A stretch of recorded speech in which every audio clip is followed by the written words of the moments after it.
Montana Territory, 1882.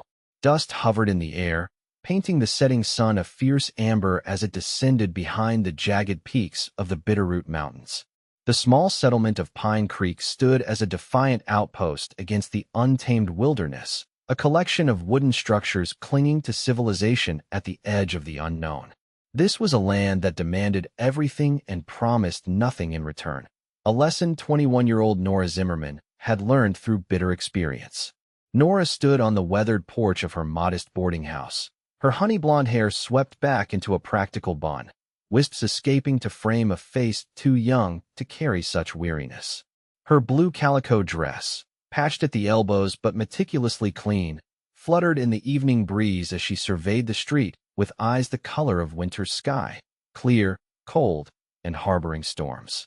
3 years running this establishment had aged her beyond her years, each day another test of will against a frontier that seemed determined to break her. "The West takes more than it gives," she whispered to herself, a mantra formed in the crucible of loss. Her parents' graves lay on the hillside outside of town, claimed by the fever that had swept through 2 winters past. The boarding house was all she had left, that and the conviction that survival required solitude. Attachment was a luxury the frontier did not permit. Love was for the safe, civilized places back east, not for a place where death rode alongside every wagon train and winter storm. Inside, she checked the stew bubbling on the wood stove, mentally counting the rooms she'd need to prepare for the night. For regular boarders, the schoolteacher, the aging blacksmith, and 2 railroad surveyors, plus whatever travelers might arrive on the evening stage. The work kept her hands busy and her heart guarded. That was how she survived. The sound of hoofbeats drew her attention back to the street. The stage wasn't due for another hour, which meant a lone rider. Nora watched through the window as a young man dismounted from a chestnut quarter horse. He moved with the easy grace of someone who'd spent his life in the saddle, tall and broad-shouldered, but with a lightness to his step. When he removed his hat to wipe his brow, she caught sight of dark blonde hair and a face that belonged in the pages of those Eastern magazines some of the ladies in town ordered. Handsome enough to make her pause in her work, which irritated her immediately. He couldn't have been more than 25, his face clean-shaven save for the shadow of stubble from days on the trail. His clothes were trail-worn but well-kept. A blue cotton shirt, leather vest, and denim trousers tucked into boots that had seen many miles. Not a drifter, then, but not local either. The stranger secured his horse to the hitching post out front, and Nora straightened her apron, steeling herself for business. The bell above the door jangled as he entered, bringing the scent of leather, horse, and open prairie with him. Up close, his eyes were startling. The green of summer grass after rain, direct and unervingly observant. "Evening, ma'am," he said, voice carrying the slight drawl of Texas. "Daniel Northrop. Looking for a room, if you've got one available." Nora nodded curtly, reaching for the ledger book beneath the counter. $2 a night, includes breakfast and supper. Baths 50 cents extra. No rowdiness, no drinking in the rooms, no women visitors. Settle up each morning for the coming night. His lips quirked in a half-smile. Quite the businesswoman. "This is a business," she replied flatly. "Not a charity, not a saloon, and certainly not a place for idle conversation, Mr. Northrop. Just Dan, please." He placed the coins on the counter, his fingers calloused but clean. "And I respect a person who knows their worth, Miss Zimmerman. Nora Zimmerman." She pushed the ledger toward him. "Sign here. Room 3, top of the stairs, first door on the right. Supper's in 30 minutes if you want it." As he signed the book, she noticed a long scar running along the back of his right hand, disappearing beneath his cuff, the kind that came from a knife, not an accident. His signature was surprisingly elegant, the letters flowing across the page with education that seemed at odds with his trail-worn appearance. "I'll take supper," he said, handing back the pen. "Been a long ride from Helena. What brings you to Pine Creek?" The question slipped out before she could stop herself, a break in her usual professional distance. Dan's eyes met hers, something careful passing behind them. "Looking to settle, maybe. Heard there might be ranch land available in the valley. I've had my fill of driving other men's cattle." Nora felt a flutter of unease. The last thing Pine Creek needed was another dreamer with big plans. She'd seen too many fail, crushed by winter blizzards, summer drought, or the simple, grinding weight of frontier isolation. "Dreams come expensive in Montana territory," she said, not unkindly, just truthful. "Especially ranch dreams." "So I've heard." His expression remained steady. "But a man has to plant his roots somewhere. Otherwise, what's the point of all this?" He gestured vaguely, encompassing the territory beyond the boarding house walls. "Survival is the point, Mr. Northrop. Everything else is just wishful thinking." Something in his eyes shifted then, recognition, perhaps, of the pain that had forged such certainty in someone so young. "Maybe so," he said quietly, "but I've always been stubborn about my wishful thinking." Nora turned away, uncomfortable with the way those green eyes seemed to see past her practiced indifference. 30 minutes to supper," she repeated, retreating to the kitchen where the rhythms of work could restore her composure. She didn't notice how Dan watched her go, or the way his expression softened with curiosity. She'd learned not to notice such things, just as she'd learned not to hope for more than survival in a land that took so much and gave so little in return. The Pine Creek stage arrived an hour later, bringing no additional guests, which was both a relief and a concern to Nora's business sense. She served supper to her 5 boarders at the long oak table in the dining room, the conversation flowing around her as she moved between kitchen and table, refilling coffee cups and bringing out fresh bread. Dan sat quietly at first, observing the interplay between the other boarders. Mr. Peterson, the blacksmith, arguing with the 2 railroad surveyors about the future route of the Northern Pacific, while Miss Crawford, the schoolteacher, gently corrected their grammar and historical references. But soon enough, Dan's natural ease drew him into their conversation, and to Nora's surprise, he spoke knowledgeably about cattle breeding, water rights, and the politics back east that shaped territorial development. "You seem well-informed for a cowhand," Miss Crawford observed, her spectacles glinting in the lamplight. Dan smiled, passing the butter. "My father believed education shouldn't stop at the schoolhouse door. He kept books in the bunkhouse and subscriptions to 3 newspapers, even when we could barely afford feed." "And where is your father now?" the older woman inquired. A shadow crossed Dan's face. "Buried in Texas soil, ma'am. Both my parents. Fever took them and my younger sister 4 years back." The table fell silent. Nora, who had been clearing plates, froze momentarily, the parallels to her own loss striking like a physical blow. "I'm sorry for your loss, Mr. Northrop," she said, the words emerging stiffly from somewhere beyond her careful walls. He nodded, his eyes finding hers. "Thank you, Miss Zimmerman. It changes a person, that kind of loss."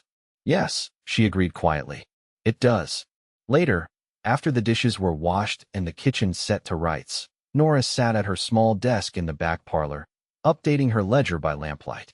The sound of a guitar being tuned drifted down from upstairs, gentle, tentative notes that soon resolved into a melody she didn't recognize.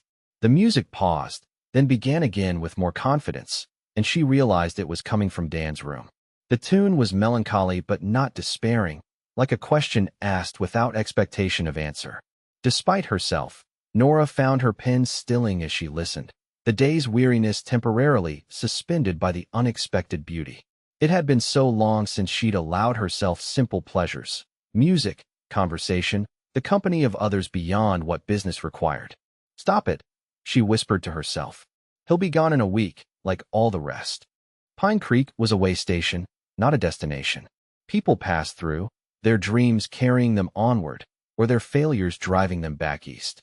Those who stayed were either trapped by circumstance or broken by it.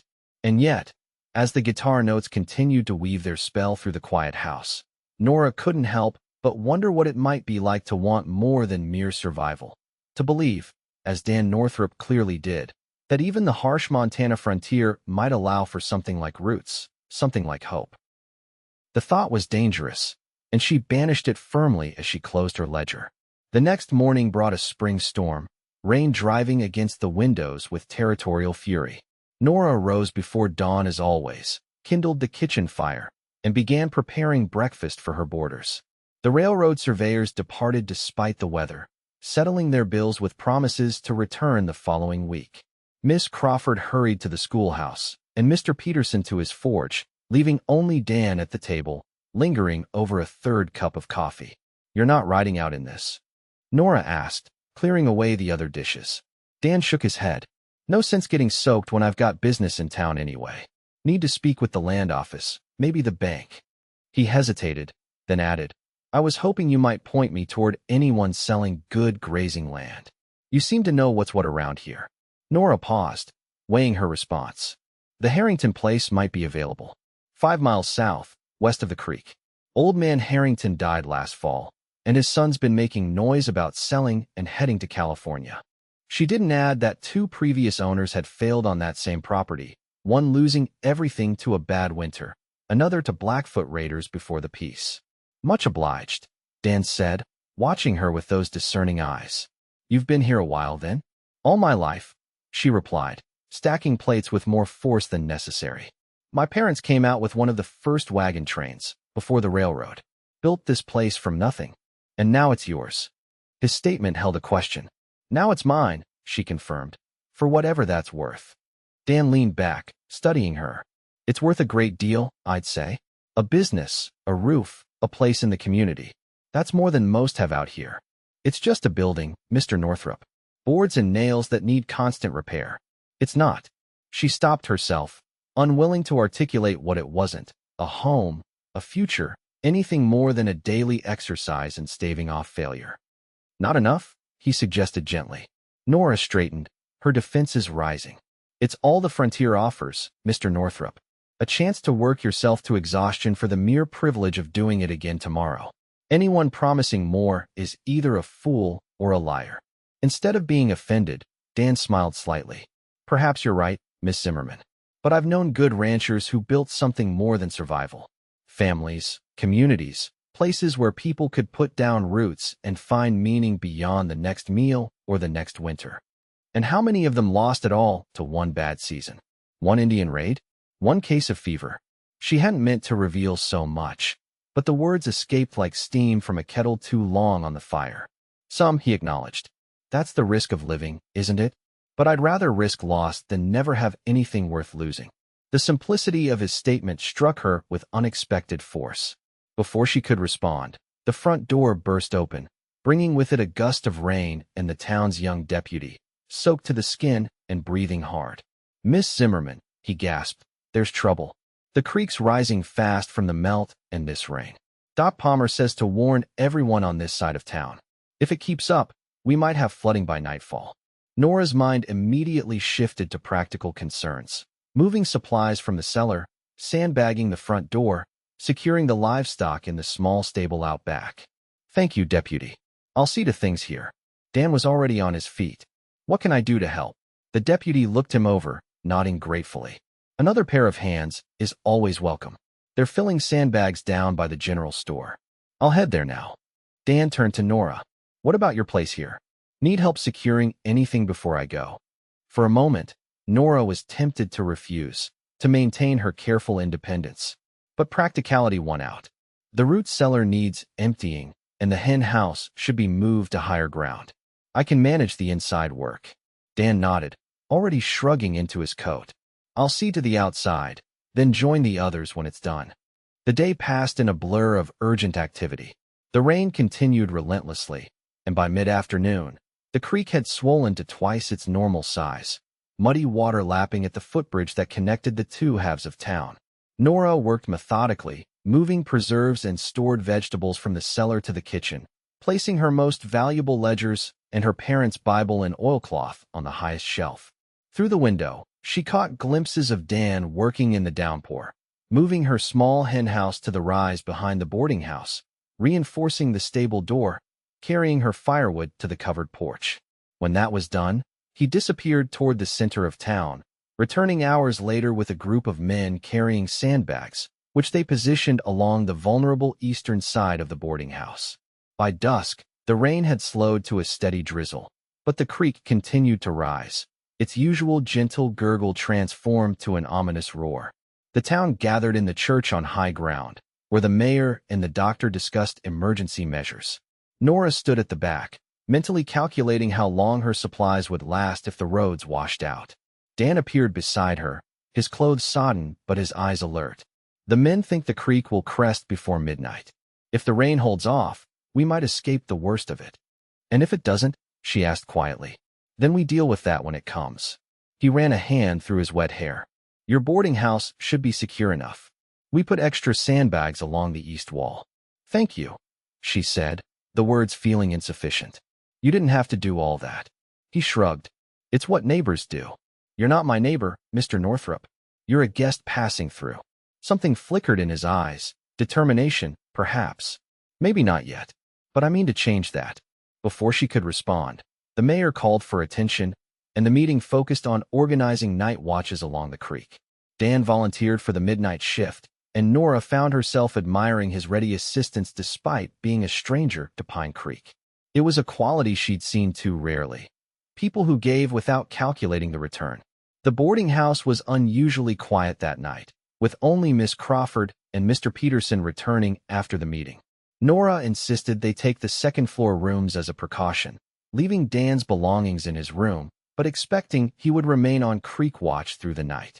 She herself could not sleep, keeping a vigil in the kitchen where the stove provided warmth and comfort against the sounds of the storm. Shortly after midnight, a knock at the back door startled her. She opened it to find Dan on the porch, rain dripping from his hat brim. Thought you might want to know the creek's holding steady, he said. No rise in the last hour. The mayor thinks we've seen the worst of it. Relief washed over her. Would you like to come in? There's coffee on the stove. He hesitated only briefly before stepping inside, removing his hat and coat. The kitchen was warm and fragrant with the bread Nora had baked to settle her nerves. She poured 2 cups of coffee, adding a splash of whiskey from a bottle she kept for medicinal purposes. For the chill, she explained, pushing a cup toward him. Dan accepted with a grateful nod, his hands curling around the warmth. In the lamplight, she could see the exhaustion etched on his face, along with something else, a quiet satisfaction at dangers faced and overcome. You've done this before, she observed. Flood work. He smiled faintly. Twice in Texas, once in Wyoming. Water's the same everywhere. No reasoning with it, just preparing and enduring. Like most things on the frontier, Nora said, surprising herself with the bitter edge in her voice. Dan studied her over the rim of his cup. You don't much care for this life, do you, Miss Zimmerman? The question was too direct, too perceptive, and in her fatigue, her carefully constructed walls seemed less substantial. I care for it exactly as much as it cares for me, she answered honestly. Which is to say, I acknowledge its existence and expect nothing more. That sounds like a lonely way to live. It's a realistic way to live, she countered. This territory takes and takes. Lives, dreams, futures. My parents built something here, and now they're gone. I maintain what they left because I must, but I harbor no illusions about what the West offers. Dan was quiet for a long moment, the silence broken only by the patter of rain on the roof and the occasional pop from the stove. My father used to say that the West reveals who we truly are, he finally said. It strips away pretense because survival doesn't allow for false faces. Some people find that unbearable. And others? She asked, despite herself. Others find freedom in it. The chance to build something honest, even if it's hard-won. His eyes met hers across the table. I think you're stronger than you believe, Miss Zimmerman. Running this place alone, facing down floods and winters and whatever else comes. That takes a kind of courage most people never find.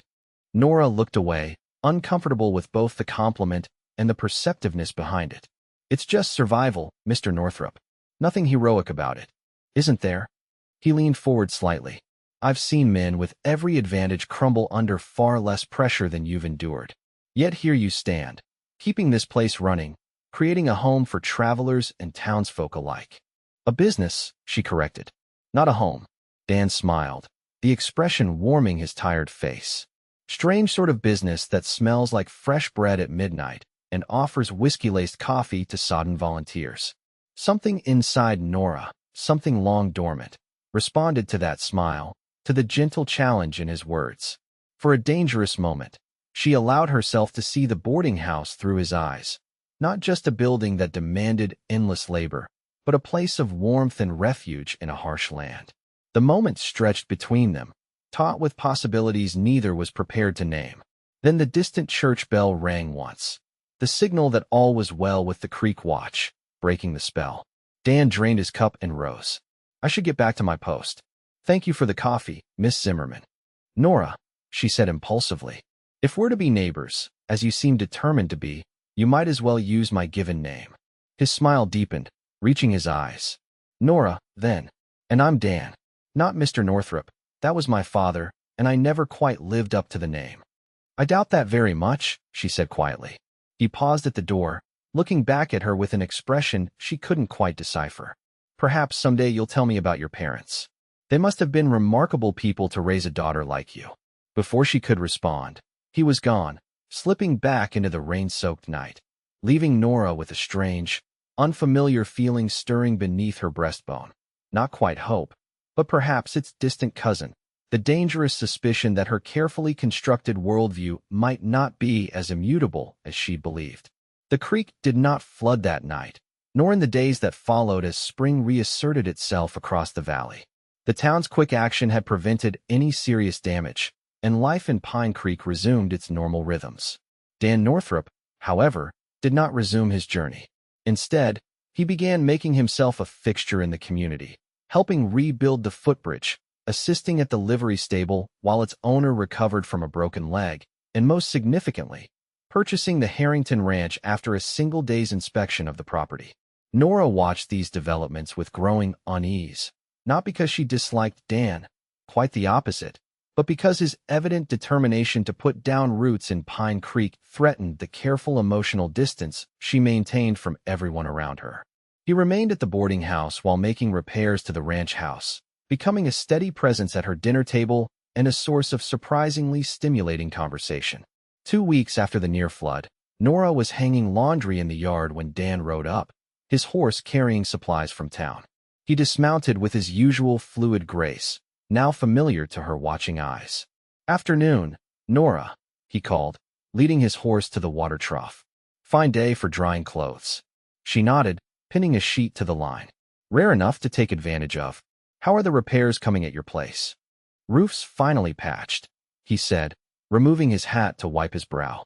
"Still need to replace some floorboards in the main room, but it's coming along. Might be able to move out there by next week." "Good," she said automatically, though a part of her recoiled at the thought of the boarding house without his presence. "I'm sure you're eager to be settled in your own place." Dan leaned against the fence post, watching her work with those attentive eyes that seemed to see more than she wished to reveal. "Actually, I was hoping I might convince you to ride out there with me tomorrow. There's something I could use your advice on." Nora paused, a damp towel in her hands. "My advice? On what?" "Kitchen layout," he said promptly. "I'm thinking of expanding it, maybe adding a proper pantry, but I've no experience with such things. As someone who cooks for a living, your opinion would be valuable." She knew it was a pretext, at least partially, but found herself tempted nonetheless. She hadn't left the boarding house for more than a short walk to the general store in months. The idea of a ride into the countryside, of seeing something beyond Pine Creek's dusty streets, held unexpected appeal. "I suppose I could spare a few hours," she said cautiously. "Miss Crawford could watch things here after breakfast." His face brightened. "Excellent. I'll have the horses ready after the morning meal." The next day dawned clear and mild, the mountains sharp against a sky so intensely blue it seemed almost artificial. Nora dressed with more care than usual, selecting a riding skirt she rarely wore and a blue shirtwaist that matched her eyes. She told herself it was merely practical. Riding required different clothing, but the extra moments spent with her hair, arranging it in a practical but becoming knot at the nape of her neck, belied that explanation. Dan was waiting in the yard with 2 horses, his own chestnut gelding and a gentle-looking bay mare.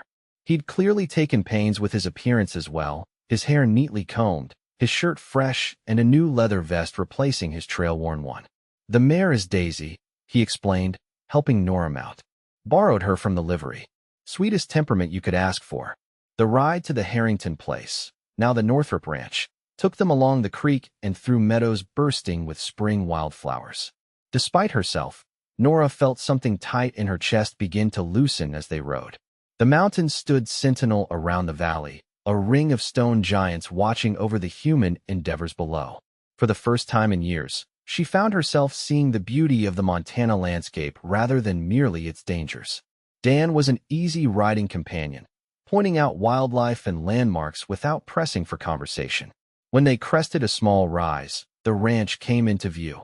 A modest house of squared logs with a new-shake roof, a large barn, and several outbuildings arranged in a rough semicircle. Beyond stretched acres of good grassland, dotted with stands of aspen and pine at the perimeter. "It's larger than I expected," Nora admitted as they approached. Dan nodded. Harrington had ambitions. He started with 600 acres and added more each year. The grazing rights extend all the way to the foothills. "And you purchased all of it?"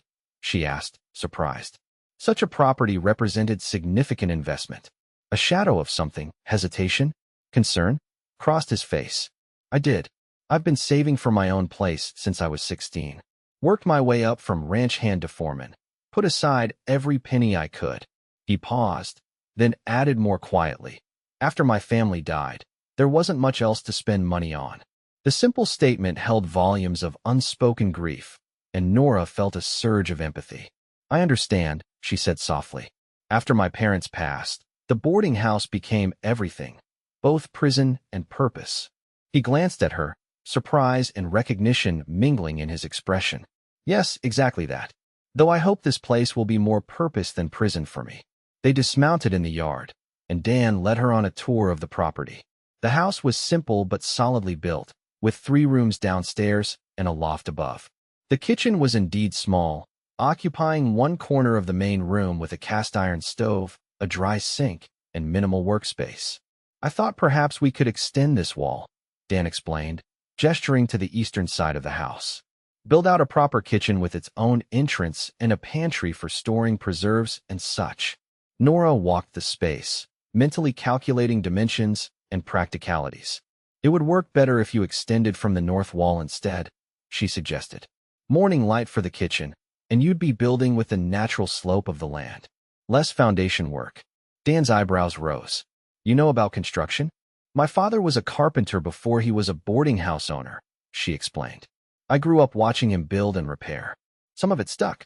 "A woman of hidden talents," he said with evident admiration. "What else don't I know about you, Nora Zimmerman?" The question was light, but something in his tone, a genuine curiosity, a desire to know her beyond the careful persona she presented to the world, caught her off guard. She turned away, moving to examine the stove as a distraction. "It's a good brand," she said, changing the subject. "Needs blacking, but it should serve you well." Dan accepted the deflection with grace. "Would you like to see the rest of the place? The barn's quite impressive. Previous owner kept horses as well as cattle." They spent the next hour exploring the property, with Dan pointing out his plans for improvements and the cattle he hoped to purchase before winter.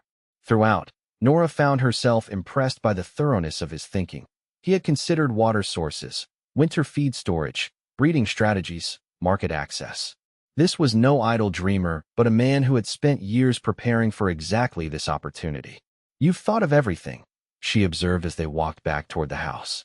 Dan shrugged, a hint of color touching his cheeks at the compliment.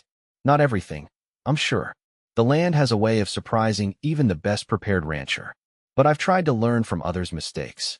Near the house stood an ancient apple tree, gnarled but still vigorous, its branches heavy with pink-white blossoms. Dan paused beneath it, reaching up to touch one of the lower branches. Harrington's wife planted this, according to the townspeople. Brought the sapling all the way from Illinois by wagon. Everyone said it wouldn't survive the journey, much less the Montana winters. His eyes met Nora's. But here it stands, 20 years later, still flowering every spring. The metaphor wasn't subtle, but it affected Nora nonetheless. She thought of her own transplanted parents, of their dreams for a life in this valley, of the roots they'd tried to establish before death uprooted them forever. "One tree surviving doesn't mean they all do," she said quietly. Dan stepped closer, his expression serious. "No, it doesn't. But it means survival is possible, even for things that seem too delicate for this harsh country." His voice softened. "Including hope, Nora. Including love." The directness of his words startled her. They had circled each other for weeks, their conversations gradually deepening, but never touching directly on what was developing between them. Now, standing beneath the improbable apple tree with the spring breeze carrying its sweet scent around them, the pretense of mere acquaintance seemed suddenly impossible to maintain. "Dan, she faltered, uncertain how to articulate the tangle of fear and longing his presence had awakened in her. "You don't have to say anything," he assured her. "I just wanted you to see this place, to understand what I'm trying to build here. A home, not just a ranch. A future." The unspoken question hung in the air between them. Could that future possibly include her? Before she could respond, the distant sound of approaching riders drew their attention. 3 horsemen appeared at the property's edge, riding hard toward the house. Dan straightened, his posture shifting subtly from the relaxed man of moments before to someone more watchful, more guarded. "Are you expecting visitors?" Nora asked. "No," he replied, his voice tight. "And those aren't local men." As the riders drew closer, Nora could make out their appearance.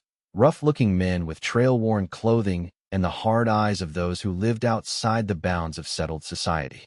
The leader, a heavy-set man with a beard streaked with gray, pulled his horse to a stop a few yards away, the others flanking him. Well, the bearded man drawled, his gaze shifting between Dan and Nora with calculating assessment. "Heard there was a new owner at the Harrington place. Didn't expect to find you here, Northrop." Dan's face revealed nothing, but Nora felt him tense beside her. "Shaw, didn't expect to see you this far north. Imagine my surprise when I heard a story about a young rancher buying up prime Montana grazing land." Description sounded mighty familiar. Shaw's eyes narrowed. "Thought you were headed to California after Wyoming." "Plans change," Dan said evenly. "What brings you to Pine Creek, Shaw?" The older man smiled, the expression not reaching his eyes. "Just passing through, looking for opportunity. Though I admit, finding you here raises interesting possibilities." He glanced at Nora, the assessment in his gaze making her skin crawl. "Aren't you going to introduce your lady friend?" "Miss Zimmerman is a neighbor from town," Dan said, his voice cooling further. "And we were just concluding our business. If you'll excuse us, we need to be getting back." Shaw made no move to depart.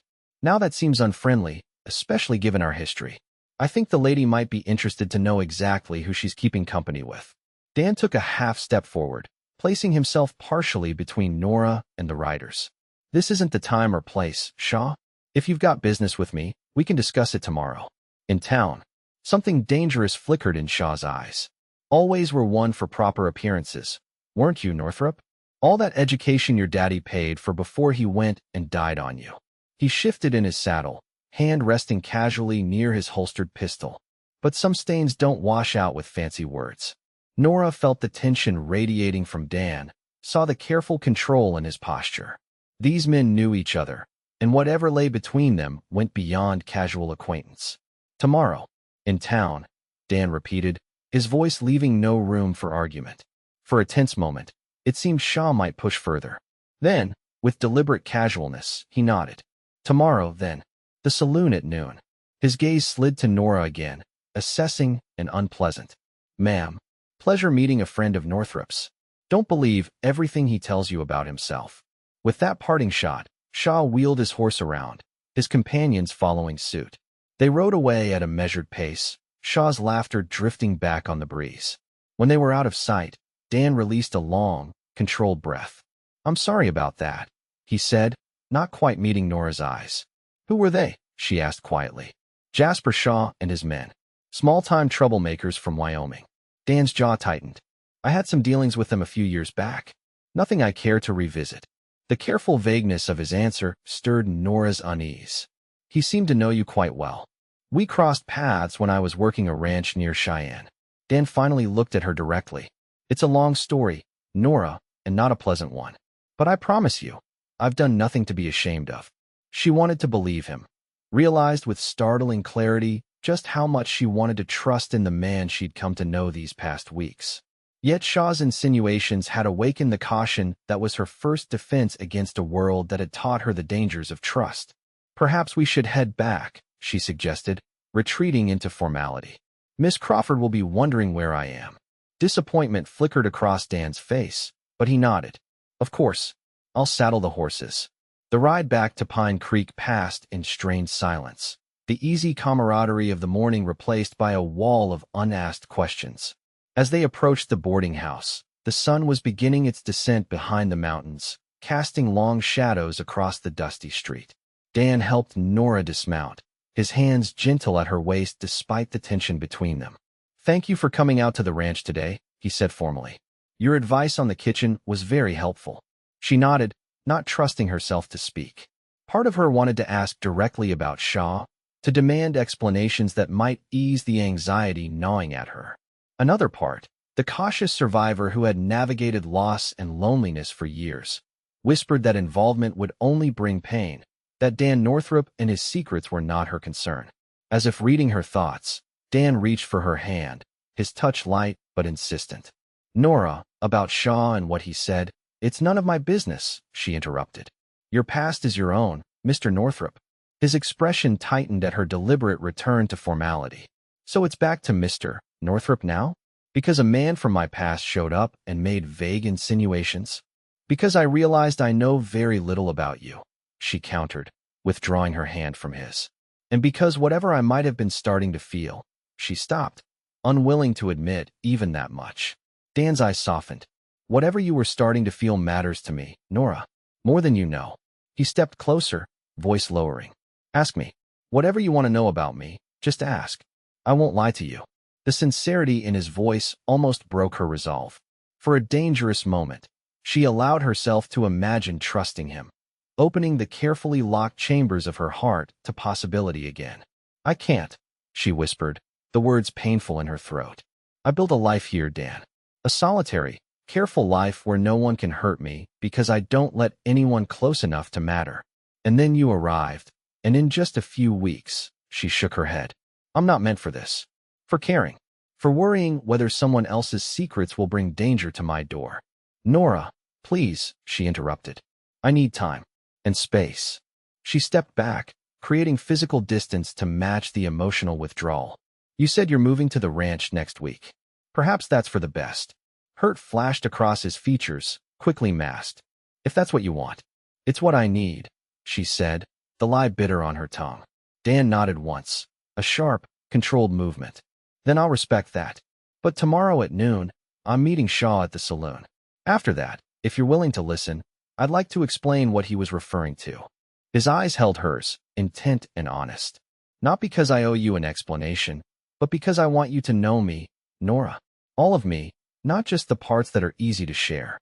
Without waiting for her response, he turned, mounted his horse, and rode away, leaving Nora standing in the gathering dusk with the uncomfortable sensation that she had just made a terrible mistake. Sleep eluded her that night. Every time she closed her eyes, she saw Dan's face, the hurt in his expression when she had withdrawn, the sincerity when he'd asked her to trust him. And beneath those images lurked darker questions about Shaw and his veiled threats, about what part of Dan's past might be following him to Pine Creek.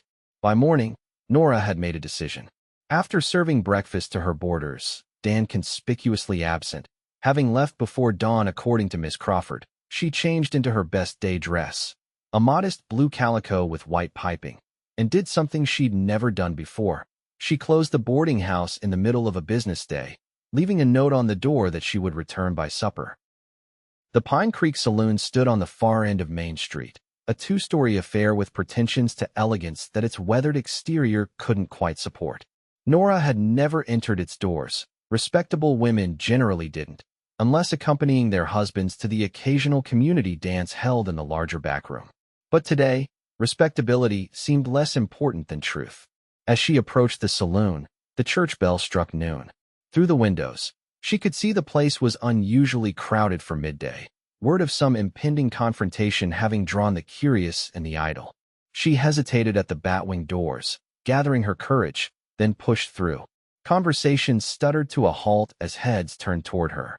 The saloon's interior was dim after the bright sunshine outside, the air heavy with tobacco smoke and stale beer. Nora stood motionless, allowing her eyes to adjust while acutely aware of the attention her entrance had attracted. Near the center of the room, Dan stood facing Shaw and his two companions.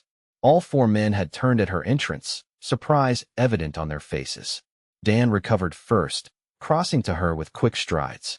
Nora, he said quietly, concern etched in his features. You shouldn't be here. I needed to hear for myself, she replied, equally low. Whatever it is Shaw has to say about you. Before Dan could respond, Shaw's laughter cut through the murmuring crowd. Well, ain't this sweet? The lady wants to know what kind of man she's been keeping company with. He stepped forward, thumbs hooked in his belt. Happy to oblige, ma'am. Your friend here isn't the upstanding citizen he pretends to be. Say what you came to say, Shaw. Dan interrupted, his voice level, but with an edge Nora had never heard before. Then right out. Pine Creek doesn't need your kind. Shaw's eyes narrowed. My kind. That's rich, coming from you. He glanced around the room, playing to his audience. This man standing before you, looking so respectable in his clean shirt. You know what he did in Wyoming? Shot a man dead in the street. Cold blood. He spat on the floor, then disappeared before the law could catch up to him. A murmur ran through the saloon. Nora felt the blood drain from her face, her worst fears seemingly confirmed. Dan, a killer? The gentle man who had helped move her henhouse, who played guitar in the evening quiet, who looked at her with such warmth. A cold-blooded murderer? Dan's expression remained unervingly steady. Is that all, Shaw? Because if so, you've ridden a long way to tell half a story. Half a story is enough when it ends with a man dead, Shaw countered. Frank Miller was my friend. And you shot him down. Frank Miller drew on me first, Dan said evenly. After I caught him rustling cattle from the Lazy J, where I was foreman. He shot twice and missed. I didn't. His gaze swept the room. There were 5 witnesses, including the sheriff of Laramie County, who ruled it self-defense. I stayed for the inquest, then left Wyoming because men like Shaw here don't much care about the law's verdict when it goes against their friends. Shaw's face darkened. Miller never stole so much as a calf. We caught him red-handed with 20 head of Lazy J cattle, their brands still smoking from being altered, Dan countered. And you know it, Shaw, because you were supposed to be there too. Only reason you weren't is because you were too drunk to ride that night. The accusation hung in the air, Shaw's expression confirming its truth more effectively than any denial could have. Several of the townspeople shifted, their earlier suspicion of Dan beginning to transfer to Shaw. You calling me a rustler? Shaw growled, hand twitching toward his gun. I'm calling you a liar, Dan replied calmly. And if you draw that pistol, I'll be forced to defend myself again. Is that really what you came here for? To die in a Montana saloon over a justified shooting from 3 years ago? For a tense moment, Nora thought Shaw might indeed draw. His face had flushed dark with anger, his right hand hovering near his holster. Then, with visible effort, he controlled himself. This ain't over, Northrop, he said, voice low and dangerous. You took something from me. I aim to return the favor. There's nothing here for you, Shaw, Dan said quietly. Ride out while you can. Shaw's gaze slid to Nora, a calculating malice in his eyes that sent a chill through her. Nothing? I wouldn't say that. His mouth twisted in an ugly smile. Be seeing you around, Miss Zimmerman. Before anyone could respond, he turned and strode out, his men following. The saloon doors swung in his wake, then settled, leaving an uneasy silence behind. Dan moved to Nora's side. Are you all right? She nodded, though in truth she felt shaken to her core, not by Shaw's threats, but by how close she had come to turning away from Dan based on nothing more than fear and suspicion. I should get you back to the boarding house, Dan said, guiding her toward the door with a light touch at her elbow. Outside, the bright sunlight seemed at odds with the dark confrontation they'd just witnessed. They walked in silence for several moments, the eyes of curious townspeople following their progress down the street. I'm sorry you had to be part of that, Dan finally said. I never wanted my past troubles to touch you. Nora stopped walking, turning to face him directly. Is what you said true? About the shooting being self-defense? Every word, he answered without hesitation. I've never taken a life except to protect my own. The sheriff cleared me completely. It's a matter of public record in Laramie County. Then why didn't you tell me yesterday, when Shaw first appeared? Dan ran a hand through his hair, a gesture of frustration she'd come to recognize. Because I saw the fear in your eyes, Nora, not of Shaw, but of caring about someone who might leave or be taken from you, like your parents were. His voice softened. I wanted to give you time to decide if knowing me, really knowing me, was worth that risk. The simple truth of his words struck her with physical force. He had seen through her defenses to the core of her fear, not that Dan might be dangerous, but that he might become important to her, and in becoming important, gain the power to devastate her through loss. I don't know if I can do this, she admitted, her voice barely above a whisper. Every time I start to let myself feel something for you, I remember what it was like to dig graves for my mother and father, to stand alone at 18 and realize I had no one left in the world. Dan stepped closer, not touching her, but near enough that she could feel the warmth of him. I know that fear, Nora. When fever took my family, I thought I'd never risk loving anyone again. What would be the point when the territory could snatch them away with one bad winter, one case of influenza? His green eyes held hers, intense with emotion. But then I realized something. I was already paying the price of love. I carried the grief, endured the loneliness. The only choice was whether to also allow myself the joy that comes before the loss. A tear slipped down Nora's cheek, the first she'd permitted herself in years. And if the loss comes again? What then? Then we face it together, he said simply. That's the one gift the frontier never managed to take from me. The belief that burdens shared are burdens halved. Something shifted inside her at his words, a loosening of the tight control she'd maintained for so long, a crack in the walls she'd built around her heart. Shaw threatened me, she said, changing the subject abruptly. To get to you. Dan's expression hardened. I know, and I won't let him hurt you, Nora. I promise you that. I'm not afraid of Shaw, she said, surprising herself with the truth of it. I'm afraid of this, of feeling something I can't control, can't predict. She gestured between them, of wanting more than mere survival. A smile touched Dan's lips, tentative but genuine. Is that what you want, Nora Zimmerman? More than mere survival? The question hung between them, weighted with possibility. For 3 years she had existed rather than lived, going through the motions of running the boarding house while keeping everyone at a safe emotional distance. Dan Northrop had disrupted that careful isolation, awakening longings she'd thought permanently buried alongside her parents. I don't know, she answered honestly, but I think I might want to find out. The smile that bloomed across his face was like sunrise breaking over the mountains, gradual, then all at once transforming the landscape. That's enough for now, he said softly. That's more than enough. They resumed walking toward the boarding house, not touching but closer than before, the space between them charged with new awareness.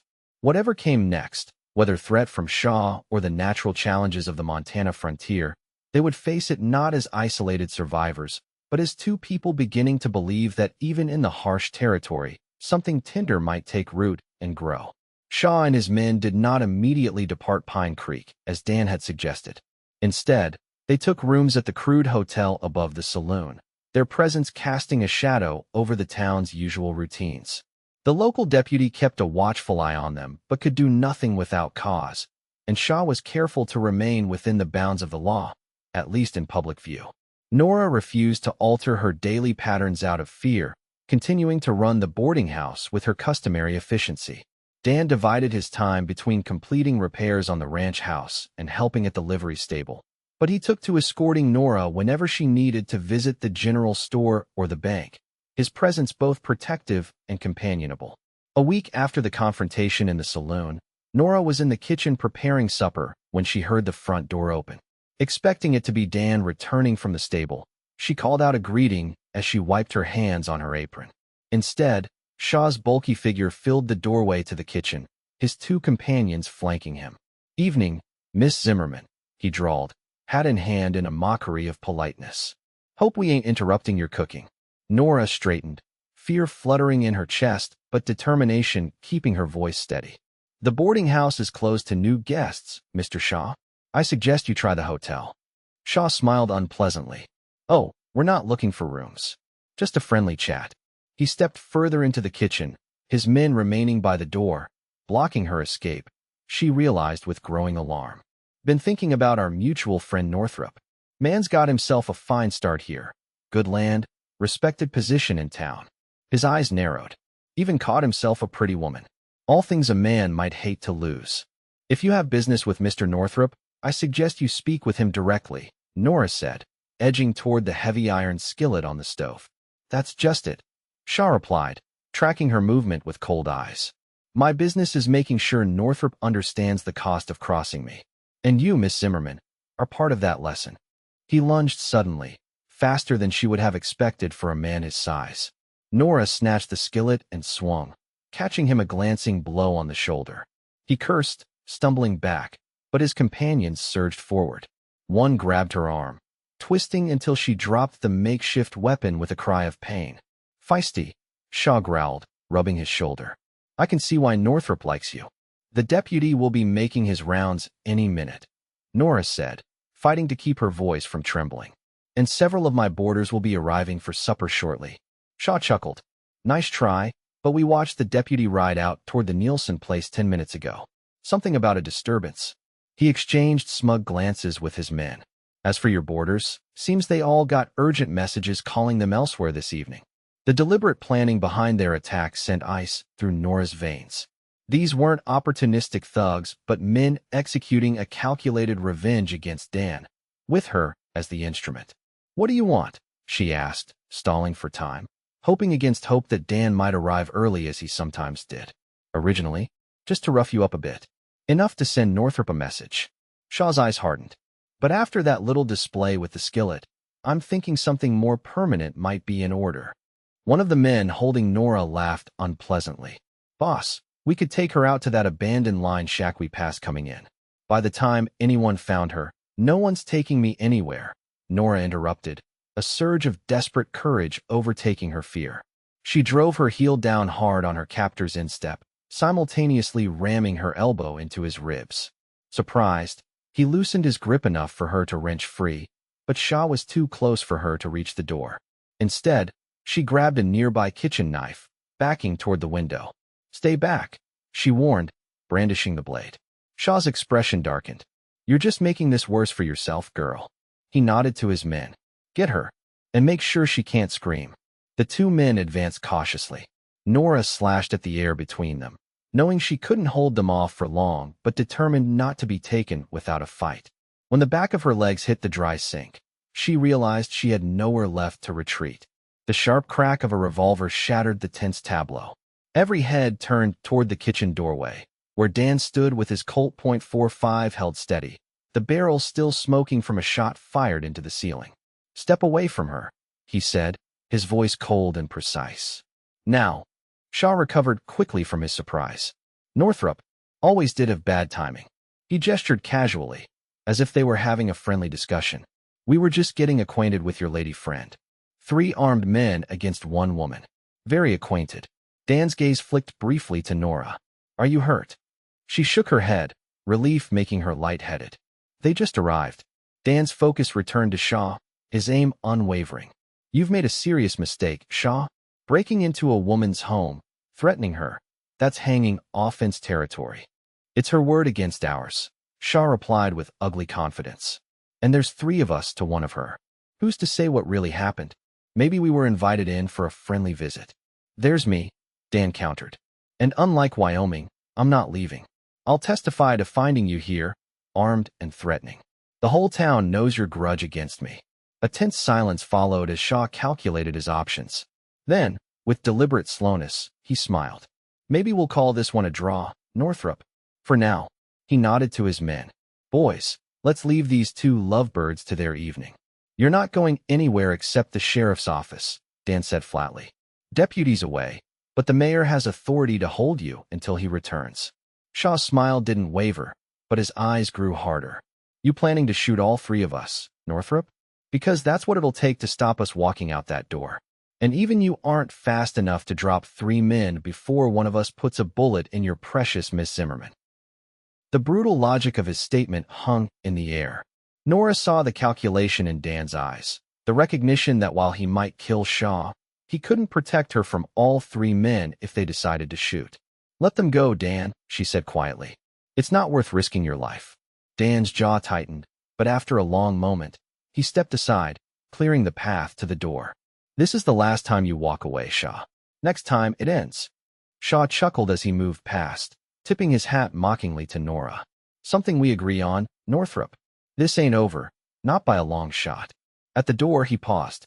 Sleep tight, Miss Zimmerman. I know where to find you. When they were gone, Dan crossed the kitchen in 2 strides, gathering Nora into his arms. She let herself be held, the delayed reaction to danger making her tremble against him. I'm sorry, he murmured into her hair. I should have been here. Should have known Shaw would try something like this. Nora shook her head against his chest. You couldn't have known. And I'm all right, truly. She pulled back slightly to look at him. How did you know to come? Miss Crawford, he explained. She was on her way here for supper and saw Shaw and his men entering. She ran to the stable to get me instead of coming in herself. His arms tightened around her. If she hadn't, but she did, Nora interrupted, not wanting to dwell on what might have happened. And I'm safe. Dan released her reluctantly, moving to check that the door was securely locked. Not safe enough. Shaw won't give up, not now that he's made his intentions clear. He turned back to her, decision forming in his expression. You can't stay here tonight. It's too isolated, too vulnerable. Where would I go? The hotel is where they're staying. My ranch, Dan said immediately. It's defensible, and Shaw doesn't know the land like I do. We can send word to the deputy to meet us there. Nora hesitated, practical concerns warring with the knowledge that Dan was right. The boarding house was no longer safe. The boarders can manage one night without you, he finished gently.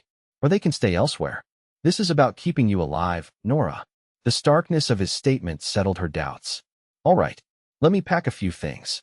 They rode out of Pine Creek as dusk was falling, Dan leading the way on his gelding while Nora followed on the borrowed mare. They took a circuitous route, avoiding the main trail to the ranch in case Shaw and his men might be watching. The mountains loomed dark against the purpling sky, the first stars appearing as they crossed the valley. Dan kept a vigilant watch, one hand resting on his revolver as they rode. Despite the circumstances, Nora found a curious peace in the journey, in the knowledge that she was not facing this danger alone, that Dan Northrop had placed himself between her and harm without hesitation. The ranch house was dark when they approached, no lamps lit to signal occupancy. Dan had Nora wait at the edge of the clearing while he circled the property, checking for signs of intruders. Finding none, he helped her dismount and led her quickly inside, securing the door behind them. Only then did he light a lamp, its warm glow revealing a space transformed from her last visit. The main room had been cleared of debris, the floors scrubbed, simple but sturdy furniture arranged to create a welcoming atmosphere. A rocking chair sat near the hearth, bookshelves had been installed along one wall, and the table bore a vase with wildflowers now wilted in the unoccupied house. You've been busy, Nora observed, surprised by the homey touches. Dan smiled faintly as he built a fire in the hearth. Wanted it to be ready before I moved in.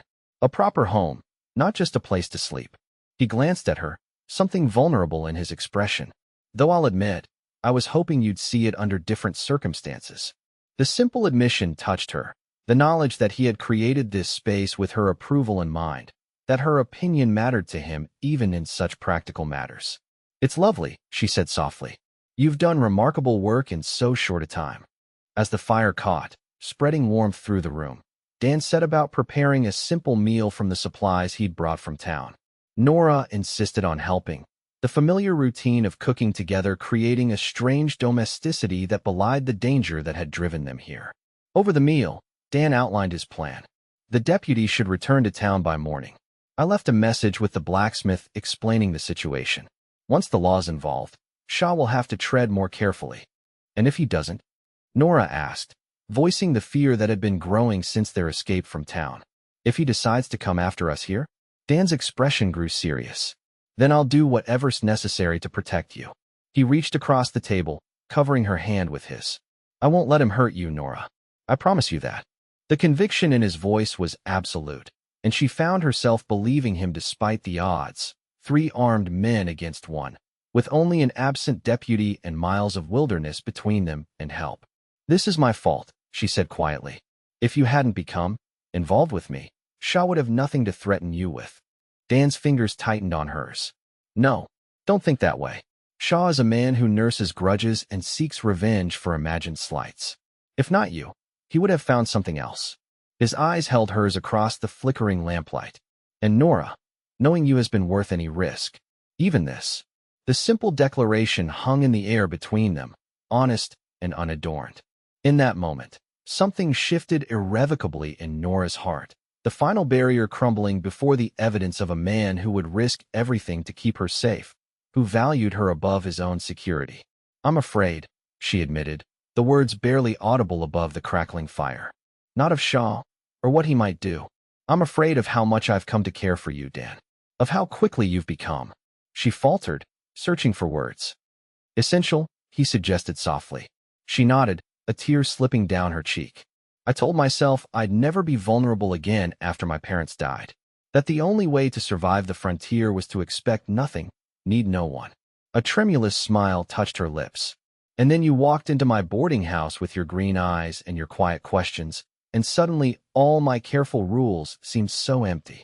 Dan rose from his chair, moving to kneel beside her, his hand still holding hers. I'm not meant for love, she confessed, the words breaking free from some long-sealed chamber of her heart. I don't know how to do this without fear. Let me change your mind, he replied, reaching up to brush the tear from her cheek. Not all at once, maybe, just day by day, until you see that love isn't something that happens to you, Nora. It's something you build together, like a house. Plank by plank, nail by nail, weathering whatever storms come. The tenderness in his voice undid her final reservations. Nora leaned forward, her free hand coming up to touch his face, the face that had become so dear to her in so short a time. I think I might be willing to try, she whispered. If you're patient with me. As patient as the mountains, he promised. Then, with exquisite gentleness, he leaned in to kiss her. It was a careful kiss at first, mindful of her inexperience and the emotional territory they were navigating.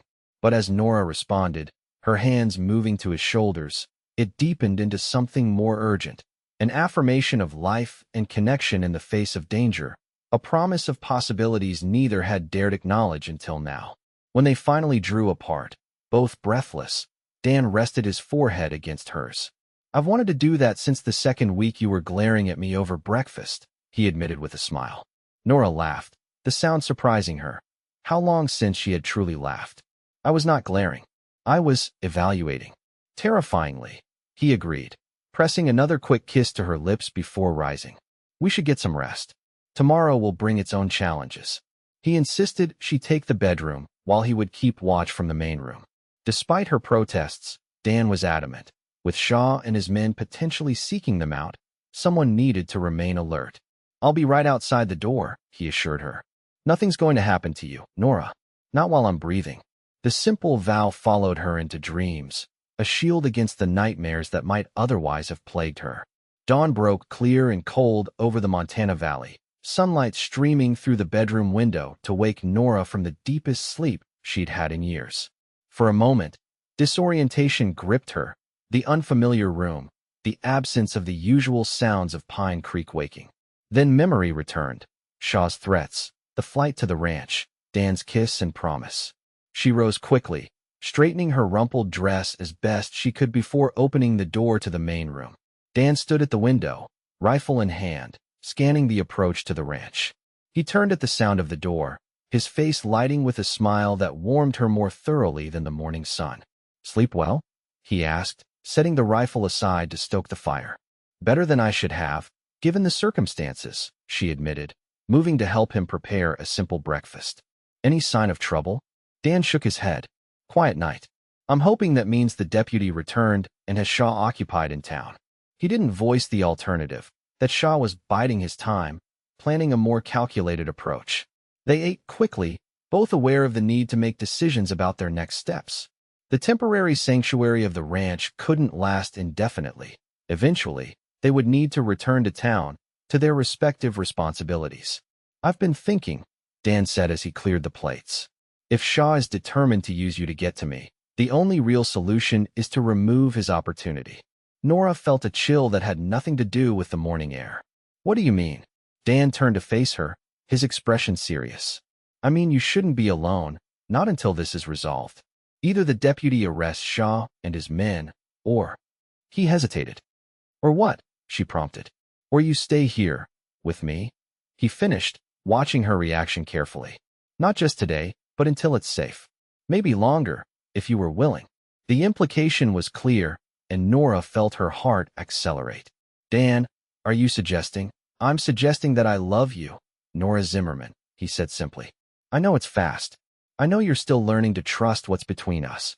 But last night, when I thought Shaw might hurt you, his voice roughened with emotion. I realized there's nothing on this earth more important to me than your safety and happiness. And if that means asking you to consider a future with me, here on this ranch, then that's what I'm doing. Nora stood motionless, overwhelmed by the directness of his declaration. A month ago, even a week ago, she would have dismissed such words as frontier fantasy, the kind of impulsive gesture that led only to regret. But now, looking into Dan's steady green eyes, she found herself considering possibilities she'd thought forever closed to her. "I don't know what to say," she admitted. Dan smiled gently. "You don't have to say anything yet. Just know the option exists whenever you're ready to consider it." He crossed to her, taking her hands in his. "All I ask is that you stay here until we know Shaw is no longer a threat. The boarding house can manage for a few days without you." Before she could respond, the distant sound of hoofbeats drew their attention. Dan moved swiftly to the window, rifle ready, then relaxed slightly. "It's the deputy," he reported. "And he's alone." They met Deputy Harris on the porch, Dan still keeping Nora partially behind him until he was certain of the lawman's intent. The deputy dismounted, his expression grave. "Northrop, Miss Zimmerman, glad to see you both safe. Got your message about what happened yesterday. Did you find Shaw and his men?" Dan asked. Harris shook his head. "That's why I rode out. They cleared out of the hotel before dawn, according to the bartender, paid their bill, and left without saying where they were headed." Nora felt Dan tense beside her. "They could be anywhere," he muttered, "including on their way here right now." "That's my concern," Harris agreed. "I came to warn you and suggest Miss Zimmerman might be safer in town, where there are more eyes to watch out for trouble." "With respect, Deputy, I disagree," Dan replied firmly. "Town is full of blind corners and dark alleys. Here, we can see anyone approaching from a quarter-mile away." He glanced at Nora. "But it's your decision. Whatever you choose, I'll support." Nora considered her options, weighing the familiar comfort of town against the greater security of the ranch. More than that, she weighed the meaning of staying here with Dan, the statement it would make to herself and others about what was developing between them. "I'll stay," she decided. "For now, but I'll need to arrange for someone to look after the boarding house." The deputy nodded. "I can deliver any messages you need into town, and I'll keep searching for Shaw and his men. They can't have gone far without resupplying." After Harris departed with notes for Miss Crawford and Mr. Peterson explaining Nora's extended absence, Dan and Nora settled into an uneasy vigilance. They took turns watching the approaches to the ranch while continuing the work of making the house habitable. Despite the circumstances, Nora found an unexpected contentment in the shared tasks. Cooking meals in the kitchen she had helped design, arranging the few books Dan had brought from town, learning the rhythms of a place that felt increasingly like a home. 3 days passed without sign of Shaw. Each morning, they expected his arrival. Each night, they secured the doors and windows before retiring to their separate rooms. The physical distance between them was both frustrating and necessary, a recognition of propriety even in isolation, and of the need to be certain that what grew between them was built on more than fear and proximity. On the 4th morning, Deputy Harris returned with supplies from town and news that lifted some of their worry. A cattle buyer passing through from Helena reported seeing 3 men matching Shaw's description heading north toward the Canadian border. If true, it suggested Shaw had abandoned his vendetta, at least for now. "Still, I'd be cautious for another week or so," Harris advised. "Men like that can circle back when you least expect it." That evening, with the immediate threat seemingly diminished, they sat on the porch watching the sunset paint the mountains in shades of amber and rose. Dan had built a bench wide enough for 2, and they sat close enough that Nora could feel the warmth of him along her side. "What will you do?" he asked quietly. "When you're sure Shaw is gone for good?" Nora considered the question, understanding its layers. "Return to the boarding house, I suppose. It's my responsibility. It's also a business that could be sold," Dan suggested carefully, "if you wanted something different." She turned to study his profile, strong and handsome in the fading light. "Something different like what?" He met her gaze directly. "Like this. A ranch that needs a woman's touch to become a true home. A man who's discovered he doesn't want to face the frontier alone anymore." His voice softened. "A life built on more than mere survival, Nora." The offer hung between them, not a desperate plea born of danger, but a considered choice, the culmination of feelings that had grown steadily since his arrival in Pine Creek. "I thought you said you'd be patient," she reminded him, though without reproach. Dan smiled, reaching for her hand. "I'm not asking for an immediate answer. just for you to consider the possibility that your parents built the boarding house as a beginning, not an end. That they would want you to find your own happiness, even if it meant letting go of theirs. The insight struck her with unexpected force, the realization that in clinging to the boarding house, she had been trying to preserve a connection to her parents that existed more strongly in her heart than in any building of wood and stone. I will consider it, she promised. Truly. His smile deepened, and he leaned in to kiss her, a gentle promise of possibilities to come. As dusk settled over the valley, Nora allowed herself to imagine a future she had never thought possible, not lonely survival, but a shared life filled with purpose and connection. A home built not just of timber and nails, but of mutual respect and growing love. 2 weeks later, with no further sign of Shaw and his men, life in Pine Creek began to return to its normal rhythms. Nora reopened the boarding house, though she divided her time between town and the ranch, helping Dan prepare for the arrival of his first cattle herd while maintaining her business responsibilities. The arrangement raised eyebrows among some of the more conservative townsfolk, but Miss Crawford's vocal approval and the general goodwill Dan had earned through his assistance during the near flood insulated them from serious censure. On a crisp autumn day, with the aspen trees turning gold on the mountainsides, Dan rode into town earlier than expected. Nora was in the kitchen preparing lunch for her boarders when he appeared in the doorway, an uncharacteristically nervous expression on his face. Dan, I wasn't expecting you until supper, she said, wiping her hands on her apron. Is something wrong? Nothing's wrong, he assured her quickly. I just needed to see you, to ask you something that couldn't wait. The intensity in his voice caught the attention of Miss Crawford and Mr. Peterson, who exchanged knowing glances before discreetly exiting to the parlor, leaving Dan and Nora alone in the kitchen. What is it? Nora asked, concern mingling with curiosity at his unusual behavior. Dan took a deep breath, then reached into his pocket and withdrew a small velvet box that looked incongruous against his work-worn hands. I had planned to do this at the ranch this weekend, he said, with a proper dinner and maybe that apple tree blooming again. But then I realized there's no perfect moment except the one where I'm looking at you and knowing with absolute certainty what I want. He opened the box to reveal a simple gold band set with a small but clear diamond. I love you, Nora Zimmerman. These past months have shown me that the frontier isn't just a place of hardship and loss. It can also be where we build something meaningful, something lasting. His voice grew softer. You once told me you weren't meant for love. I'm hoping I've changed your mind, because I know with everything in me that I was meant to love you. Nora stared at the ring, then at the man holding it. This gentle, courageous man who had walked into her carefully ordered life and transformed it completely. Who had shown her that protection came not from isolation but from connection, that strength could be found in vulnerability, that the very territory she had seen as enemy could nurture love as surely as it harbored danger. You have, she whispered, tears filling her eyes. Changed my mind, changed my heart. I love you, Dan Northrop. And yes, I will marry you. His smile blazed like sunrise as he slipped the ring onto her finger, then gathered her into his arms for a kiss that held all the promise of their shared future. Not mere survival, but a life rich with purpose and joy, a home built together in the shadow of the mountains that had witnessed both their losses and their newfound hope. 3 months later, on a bright winter morning with snow blanketing the valley in pristine white, Nora Zimmerman became Nora Northrop in a ceremony at the Pine Creek Church. The entire town attended, their initial skepticism of Dan's arrival transformed to wholehearted approval of the union. Miss Crawford cried unabashedly in the front pew, while Mr. Peterson stood proudly as Dan's best man. The boarding house passed into the capable hands of a widow from Helena who had long dreamed of running such an establishment, the sale providing funds for expanding the ranch's operations and completing the kitchen addition that Dan had begun the previous spring.